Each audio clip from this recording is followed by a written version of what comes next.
Bab 84. Terpaksa menikahi Nyonya Presdir. Pagi ini hujan turun dengan derasnya, membuat Zain dan Sea enggan untuk bangun. Keduanya bahkan masih cari kehangatan dengan saling memeluk.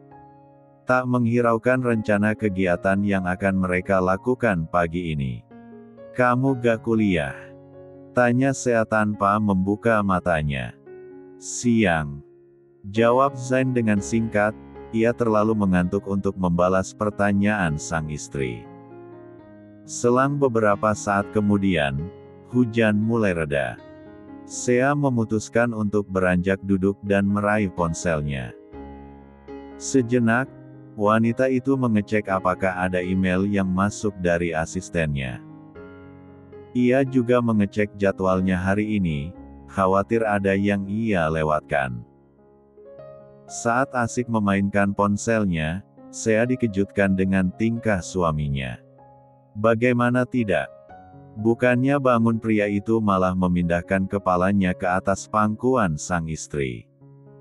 Lalu, ia berusaha mencari posisi nyaman di pangkuan wanita itu. "Aku kangen sama Dedek," ujar Zain dan menggigap perut istrinya yang mulai besar. "Dedeknya gak kangen kamu, udah sanalah." Sea menyingkirkan kepala Zain. Entah mengapa, semenjak hamil ia sering sekali merasa gerah. "Orang cuman mau peluk dedek kembar doang kok. Kan dedeknya ada di perut kamu, kalau di perutku ya aku peluk sendiri." Gitu aja marah, sungut Zain. Ia seakan tersinggung karena Sea justru membuatnya menjauh. Sea menghela nafas lelah, ia meletakkan ponselnya kembali ke nakas dan beralih menatap suaminya. "Ya udah iya sini," bujuk Sea pada pria tampan itu. "Udahlah, udah gak mood." Zain membalikkan tubuhnya, ia memilih memunggungi Sea. Sea menghela nafas pelan, pagi hari seperti ini ia sudah diuji dengan suaminya yang merajuk. Lagi dan lagi, Sealah yang harus membujuknya. Jika tidak, seharian pria itu akan diam dan tak mengajaknya mengobrol. Kalau Kay yang merajuk, Sea bisa membujuknya dengan jajan. Tapi kalau suaminya, banyak drama yang terjadi baru pria itu akan luluh. "Baiklah, maafkan aku. Sekarang, berbalik. Kamu mau sapa si kembar kan?" "Ya sudah, sapalah," bujuk Sea. "Dibilangnya udah gak mood," seru Zain dengan kesal.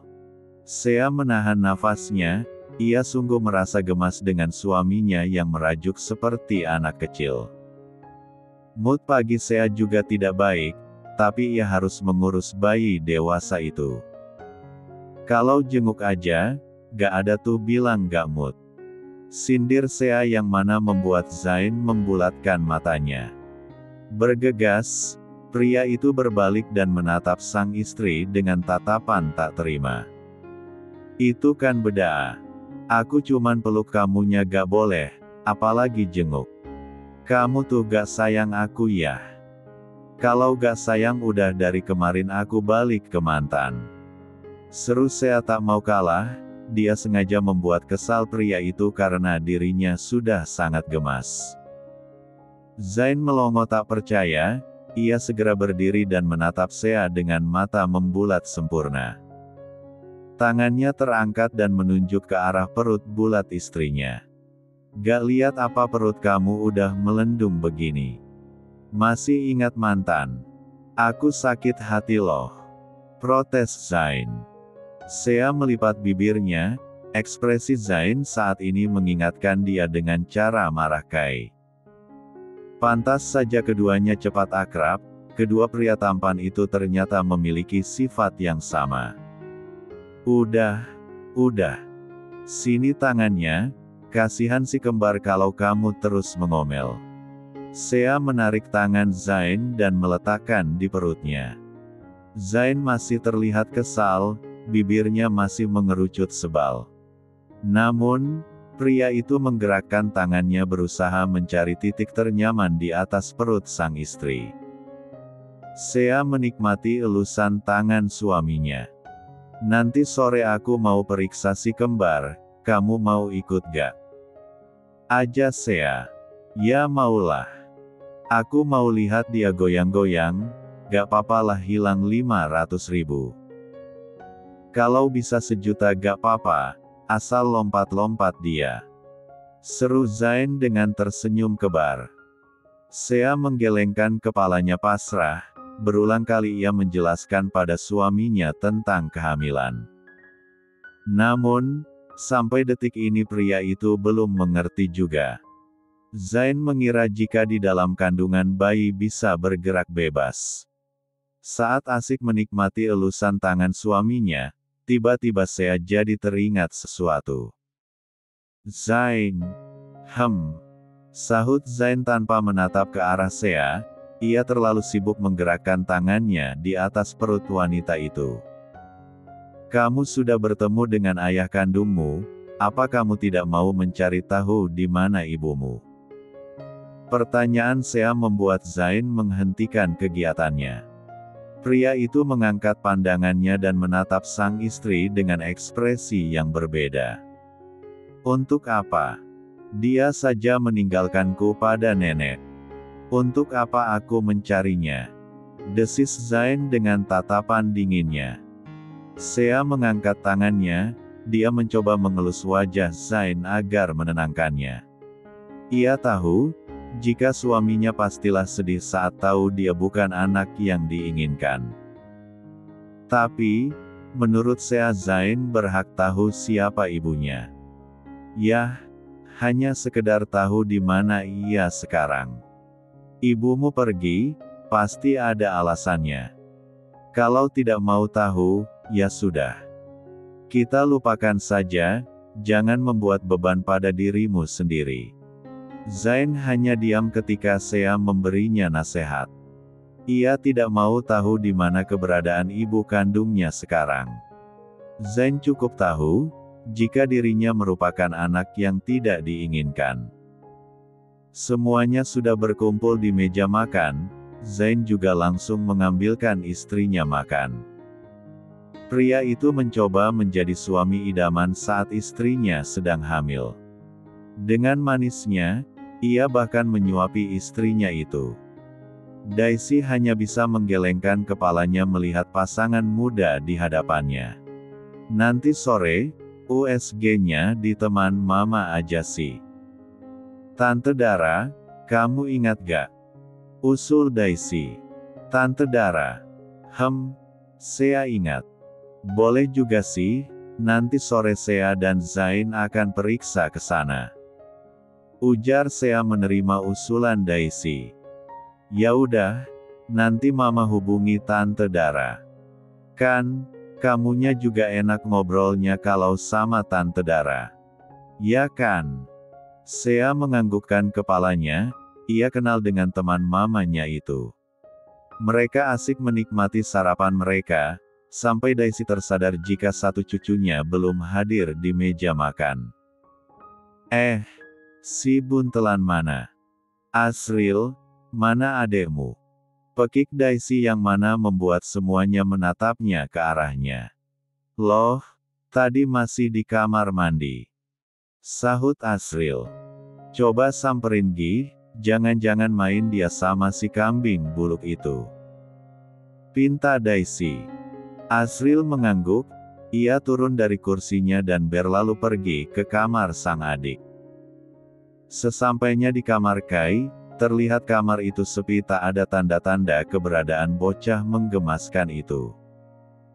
Dengan ragu, Asril melangkah masuk. Tatapannya jatuh pada pintu kamar mandi yang terbuka. Penasaran, Asril datang menghampirinya. Ayo Capi, belenang lagi. Cini, dicampoin bial wangi. BL. Jangan embetelus. Sekali-kali bilang dolaal. Gitu. B. Apa itu B? Asril sampai tak bisa berkata-kata lagi saat ia melihat adiknya sedang memandikan kambingnya di dalam bathtub. Bahkan, bathtub itu penuh dengan sabun. Saking syoknya, Asril sampai menganga tak percaya. Astaga Kai. Teriakan Asril membuat Kai terkejut, ia hampir saja terpeleset akibat teriakan abangnya itu. Apa Ci abang teriak aja? Orang lagi mandi juga, ini bukan tempat koncel ya.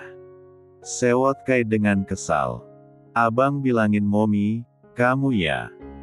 Biar dijual aja kambingnya. Nanti sama Momi bukan cuman dijual, tapi digulai sama disemur buat acara sunatan kamu. Liatin aja. Ancam Asril yang mana membuat Kai ketakutan. Apalagi mendengar kata sunat, Kai menggelengkan kepalanya panik. Eki jangan. Kai ndak mau cunaat. Seru Kai dengan panik. Momi. Kai mandiin kambingnya di kamar mandi. Teriak Asril seraya berlari keluar kamar Kai. Meninggalkan adiknya yang menangis pasrah seraya menatap kambingnya yang menatapnya dengan kepala penuh busa. Jangan cenyum-cenyum kau capi. Bentar lagi mau dicemul sama Oma Hicks. Maci bika kau cenyum Hicks. Bab 85. Zain memarkirkan motornya di kafe tempat Ricky bekerja. Berhubung siang ini dosennya tidak masuk, akhirnya Zain memilih main ke tempat kerja sahabatnya. Namun, sesampainya di dalam, Zain justru tak mendapati sahabatnya itu. Ia tentunya hafal jam kerja Ricky, dan tak seharusnya siang ini Ricky tak ada di tempat. Cari Ricky ya? Tanya seorang pria yang memang menjadi waiters baru di sana. Iya, Ricky-nya kemana ya? Apa udah ganti shift-nya? Sahut Zain dengan heran. Ricky minta tukeran shift sama saya, katanya dia lagi mau jalan sama ceweknya. Ujar pria itu yang mana membuat kening Zain mengerut dalam. Ceweknya?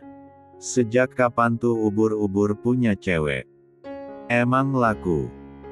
Gumam Zain yang dapat didengar oleh pria di sebelahnya. Ci, yah lakulah bang. Coba, telpon aja. Gue tinggal yah. Zain mengangguk, ia membiarkan pria itu kembali bekerja. Karena tak mendapatkan Ricky di sana, akhirnya Zain memutuskan untuk pulang.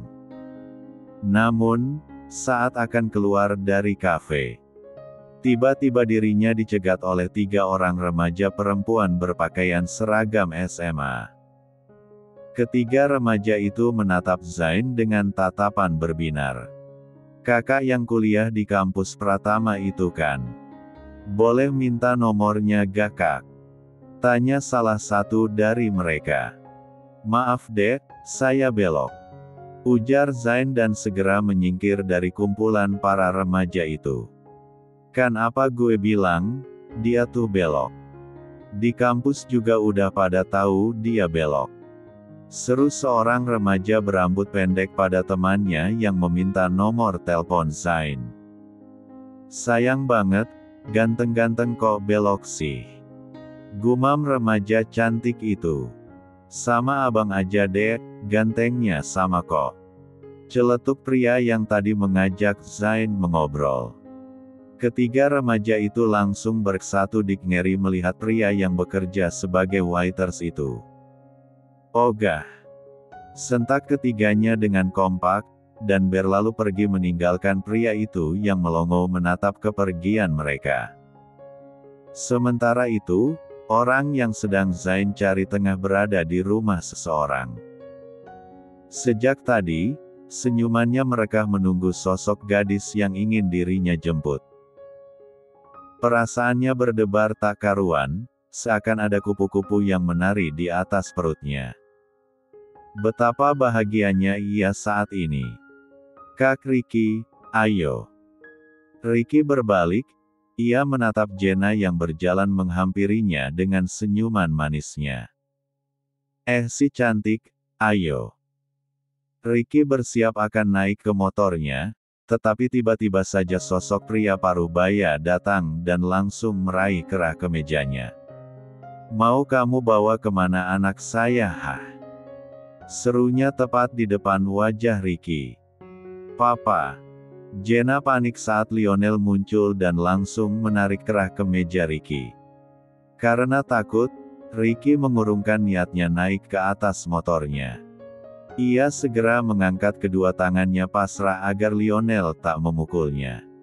Apalagi, saat ini wajah Lionel terlihat merah padam. Ia mempertanyakan soal kedatangan Ricky yang akan membawa pergi putrinya.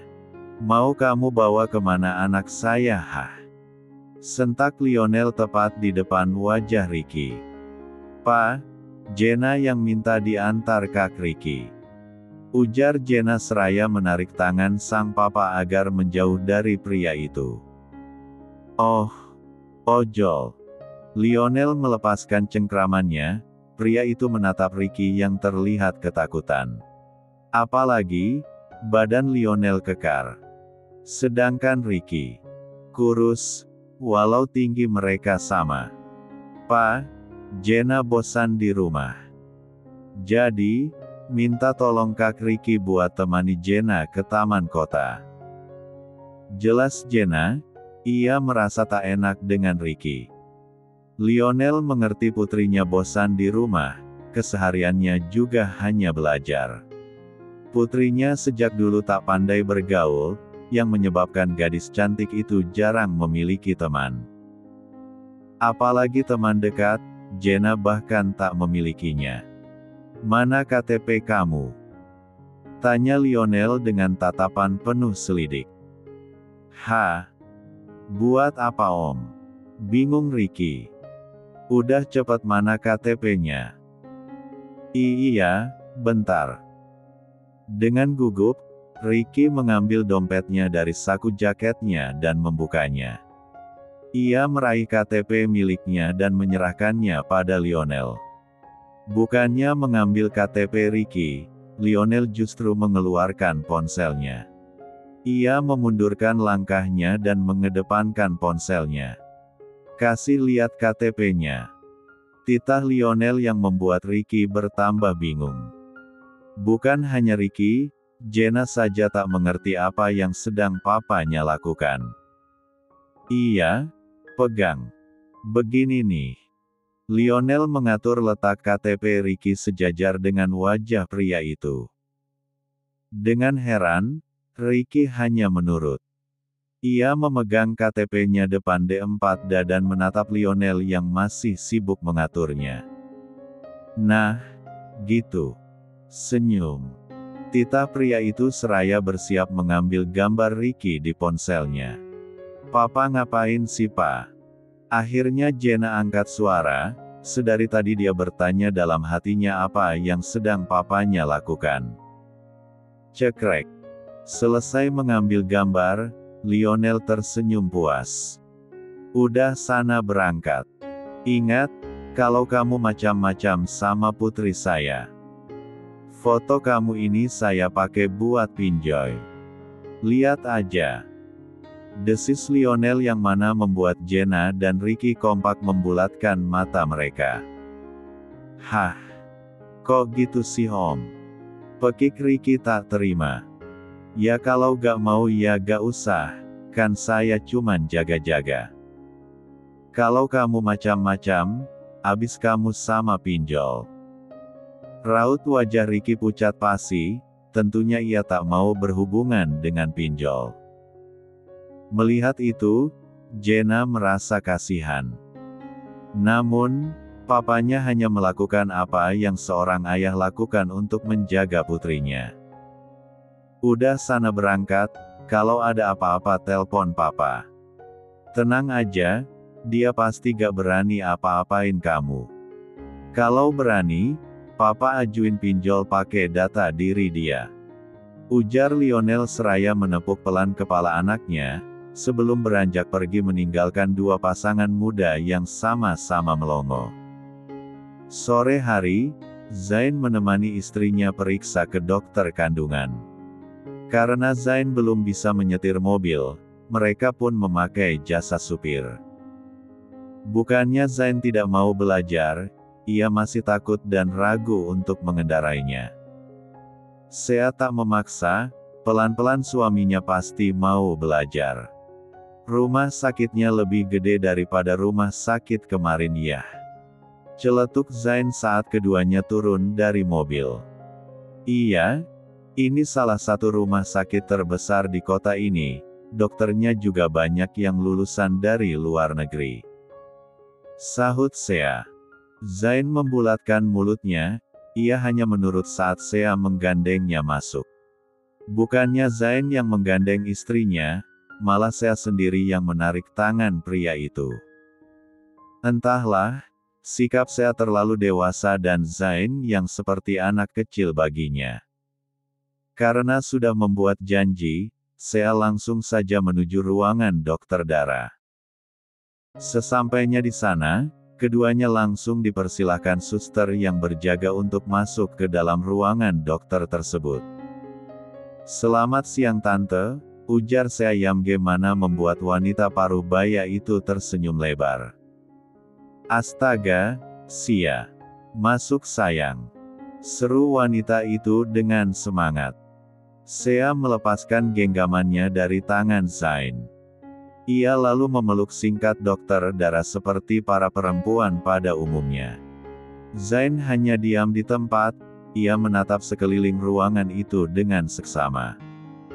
"Ini suami kamu?" tanya dokter Dara seraya menunjuk ke arah Zain. "Iya Tan, maaf gak ngundang-ngundang. Pernikahannya tertutup soalnya," ujar Sea memperkenalkan Zain. Dokter Dara membulatkan mulutnya, ia mencolek siku Sea seraya berbisik lirih. "Masih segar, dapat di mana nih berondong?" bisiknya yang mana membuat Sea hanya tersenyum, apalagi saat Zain menatap polos ke arah keduanya. Bab 86. Jenna bersenang-senang hari ini. Gadis itu berkeliling kota dengan motor matic milik pria tampan yang ada di depannya. Merasa lelah, Ricky menghentikan motornya di taman kota. Ia mengajak gadis itu duduk sejenak seraya menikmati pemandangan yang ada. Tak hanya ada mereka di sana, banyak anak kecil yang bermain lari-larian ke sana dan kemari dengan tawa riangnya. Taman yang begitu ramai membuat keduanya merasa tak canggung. "Sebentar, aku belikan kamu air dulu." Ricky pamit untuk membeli air, meninggalkan Jenna yang mengipasi lehernya karena merasa gerah. Tak lama, Ricky kembali. Pria itu menyerahkan sebotol air pada Jenna dengan senyuman lebar. Jenna meraih botol itu, tak lupa ia mengucapkan terima kasih pada Ricky seraya tersenyum manis padanya. Mendapatkan senyuman Jenna, sudah membuat jantung Ricky berdegup lebih kencang. "Mereka lucu ya," celetuk Jenna seraya menatap para anak-anak yang sedang bermain ayunan yang ada di sana. "Masih lucuan kamu," sahut Ricky dengan santai. Pria itu meneguk botol airnya hingga tersisa setengah. "Mereka tuh gak ada apa-apanya dibanding kamu, kamu bahkan lebih lucu dari sapi bisa terbang," puji Ricky yang mana membuat Jenna tertawa kecil. Kedua kembali menatap ke depan, banyak orang-orang yang berlalu lalang di depan mereka. Keduanya tak ada obrolan apapun lagi, mereka fokus menatap ke arah anak-anak yang sedang bermain yang tertawa tanpa beban. "Kalau waktu bisa diputar kembali, aku cuman ingin kembali menjadi anak kecil yang bebannya hanya tidur siang dan PR matematika," gumam Jenna. Ricky mengalihkan pandangannya, ia menatap tatapan gadis itu yang terlihat berbeda. Tatapannya seolah ada banyak sekali hak yang tersimpan yang sulit ia ungkapkan. Senyumannya, bukan senyuman kebahagiaan, melainkan senyuman yang menandakan kesedihan. Menurutmu bagaimana? Tanya Jenna seraya menatap Ricky. Tidak ada, aku tidak ingin kembali menjadi anak kecil. Kalau aku menjadi anak kecil, aku tidak bisa menikahimu dong. Canda Ricky sambil mengedipkan sebelah matanya. Jenna tertawa, ia menutup-menutup mulutnya seperti kebiasaannya. Kamu bisa aja bercandanya. Aku serius. Kok bercanda sih? Aku udah relakan KTP ku jadi jaminan pinjol sama papamu, masih dibilang bercanda. Lagi-lagi Jenna tertawa, bahkan tawanya sangat keras. Melihat tawa lepas gadis itu, membuat Ricky tersenyum hangat. Saat tertawa seperti ini, Jenna terlihat sangat cantik. Entah dorongan dari mana, Ricky segera mengambil ponselnya dan memfoto Jenna yang masih sibuk tertawa. Melihat Ricky yang memotretnya, seketika Jenna menghentikan tawanya. Kamu mau balas dendam ya? Fotoku mau dibuat pinjol juga ya? Seru Jenna dengan tatapan penuh selidik. Ricky mengangguk dengan bibirnya yang tersenyum lebar hingga memperlihatkan giginya. Pinjaman hatiku. Kamu tahu, kamu sangat cantik kalau tertawa. Jadi, teruslah tertawa. Jenna mengalihkan pandangannya, ia menatap ke depan dengan ekspresi wajah yang berbeda. Angin sore menerpa wajahnya secara lembut. Suara burung berkicauan membuat suasana semakin terasa damai. Aku sangat bahagia bertemu denganmu, mengenalmu, dan berteman denganmu. Tapi tolong, jagalah hatimu untuk gadis lain. Jangan aku, ujar Jenna dan beralih menatap Ricky yang menatapnya dengan tatapan lekat. Kenapa? Apa karena aku bukan pria yang kaya? Aku mengerti kalau itu alasannya. Bagi kalian, pasti ingin yang. Aku gagal ginjal stadium akhir. Sela Jenna sambil menatap lekat ke arah Ricky yang menatapnya dengan tatapan mematung. Mendadak suasana menjadi canggung, keramaian orang bahkan tak mampu menghancurkan kecanggungan mereka. Ricky membenarkan letak duduknya, pria itu sejenak mengusap wajahnya sebelum kembali menatap Jenna yang masih menatap lekat padanya. Bukannya gagal ginjal bisa sembuh ya? Kan pengidapnya cuci darah, itu bukannya. Hanya untuk memperpanjang hidupku aja, bukan untuk sembuh. Kerusakan ginjalku sudah sangat parah, aku membutuhkan donor secepatnya. Aku tak pernah berharap untuk hidup lebih panjang, tapi aku berharap tidak ada yang sedih atas kepergianku nanti. Jenna menundukkan kepalanya, ia memainkan jari jemarinya. Ricky menghela nafas pelan, dia mencoba mengatur nafasnya dengan baik.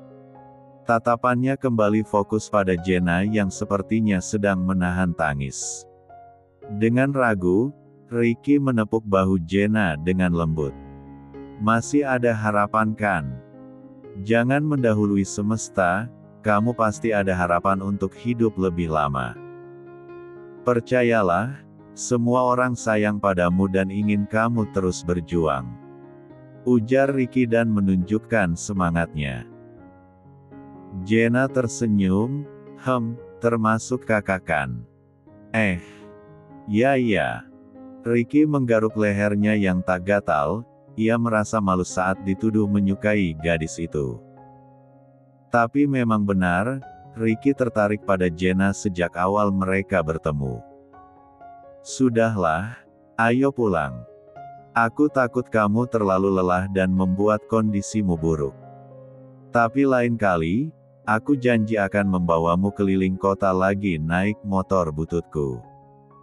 Ujar Ricky yang mana membuat Jenna tertawa kecil dibuatnya. Bahagia itu sederhana, dan Jenna bisa mendapatkan kebahagiaan yang sederhana itu dari Ricky. Pria yang selalu percaya dengan ilmu, jodoh tak akan kemana. Sea dan Zain fokus menatap layar monitor yang akan memperlihatkan calon anak mereka. Kini ketiga kalinya Zain melihat layar monitor itu, jadi dia mulai terbiasa. Hanya saja, dia merasa penasaran dengan tumbuh kembang kedua calon bayinya saat ini. Kata dokter sebelumnya kembar ya? Tanya dokter darah seraya menggerakkan sebuah alat di atas perut Sea. Iya Tan, tapi kalau hamil kembar emang keluhannya banyak ya? Keluhan yang seperti apa? Tanya dokter darah dengan tatapannya yang masih mengarah pada layar monitor di hadapannya. Sering ada flek, pinggang sering sakit. Punggung juga, kaki juga sering pegal. Waktu hamil Kai dan Asril gak sampai segininya. Aduh Sea. Zain yang mendengar itu pun refleks beralih menatap istrinya. Ia bahkan tak pernah mendengar istrinya mengeluh tentang kehamilannya ini. Kamu kok gak bilang sama aku sih? Bisik Zain seraya menyenggol lengan istrinya. Aku gak apa-apa Zain. Jelas Sea seraya menunjukkan senyumnya. Dokter darah tak menjawab, wanita Parunaya itu mengerutkan keningnya dengan dalam. Alisnya pun menukik tajam, ia lalu mendekatkan wajahnya pada layar monitor di hadapannya seraya membenarkan kaca mata miliknya. Tapi makannya baik kan? Kamu harus jaga pola makan, perhatikan gizi yang masuk dalam tubuh. Jangan sampai kekurangan nutrisi. Kamu lagi hamil 3 bayi gini harus banyak makan makanan yang baik. Perkataan dokter darah membuat Zain dan Sea saling tatapan dengan ekspresi bingung sekaligus heran. Yang 1. 2 Tan, bukan 3. Tegur Sea. Loh, ini 3 loh bayinya. Seru dokter darah yang mana membuat Zain dan Sea melebarkan mata mereka. Enggak mungkin lah Tan, 2 kali USG dapatnya 2 doang kok. Kembar memang, tapi 2. Masa 3, apa gak kebanyakan itu? Sea tak percaya, begitupun dengan Zain. Ish, masa gak percaya sih? Nih, lihat baik-baik. Nih 1.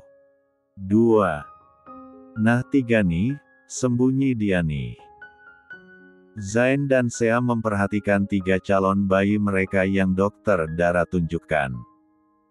Melihat itu, mata Sea langsung berkaca-kaca. Bayinya 3. Gak jadi 2? Tanya Zain dengan tatapan polosnya. Sea mengangguk, ia meraih tangan Zain dan menggenggamnya dengan kuat.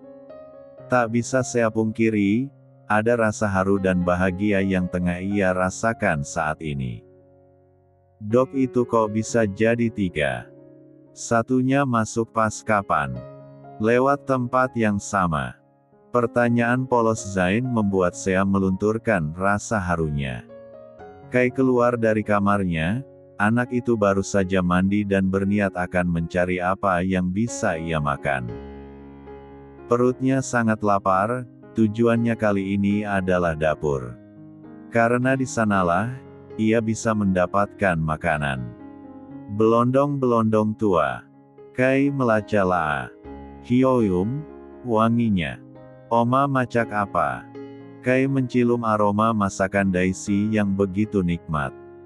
Pria kecil itu menghampiri sang oma yang masih sibuk memainkan spatulanya. Kai lapar enggak? Cobain nih semur buatan oma. Resep baru. Dijamin, jos. Mau-mau. Kai terlihat sangat bersemangat. Daisy memindahkan semur itu ke mangkok, lalu ia sedikit merendahkan tubuhnya agar mudah menyuapi sang cucu. Dengan senyuman lebar, Kai melahap daging yang oma sodorkan padanya tanpa terlihat curiga sedikitpun. Enak? Tanya Daisy dengan tatapan berbinar. Enak? Mau lagi oma? Seru Kai dengan semangat. Nah, makan lagi. Daisy kembali menyuapkannya ke dalam mulut Kai. Dengan keadaan hati yang riang gembira, Kai melahap suapan yang Daisy berikan. Sampai, kunyahannya tiba-tiba berhenti saat teringat sesuatu. Ini daging, bukan tahu cambel, ini lacanya. Batin Kai dengan alisnya yang menukik tajam. Itu semur kambing buatan Oma, enakan pertama kalinya Oma buat semur kambing. Kambingnya Kai Oma buat cemul. Capi. Tegana Oma. Kai histeris. Anak itu mengeluarkan sepotong daging yang sudah sedikit ia haluskan dengan giginya tadi dan menatapnya dengan tatapan sendu. Hiks. Capi hiks. Sudah ku bilang jangan banyak tingkah nah, dicemulkan cama Oma hiks. Ndak bika lagi kulihat bel 4 kamu tialamu, ndak bika lagi kulihat senyummu, ndak bika lagi aku. BY. Kai menghentikan celotehannya, anak itu berbalik dan mendapati kambingnya berjalan ke arahnya dengan senyuman tak bersalah. Capi. Ndak jadi kau dicemul Oma. Daisy mengerjapkan matanya, ia menatap ke arah semurnya dan beralih menatap ke arah Kai yang memeluk erat kambingnya seolah keduanya baru akan berpisah. Dikira aku semur kambing dia kali ya. Kambing kecil begitu disemur. Cuman dapat hikmahnya doang. Ada-ada saja anak itu. Gumam Daisy seraya menggelengkan kepalanya.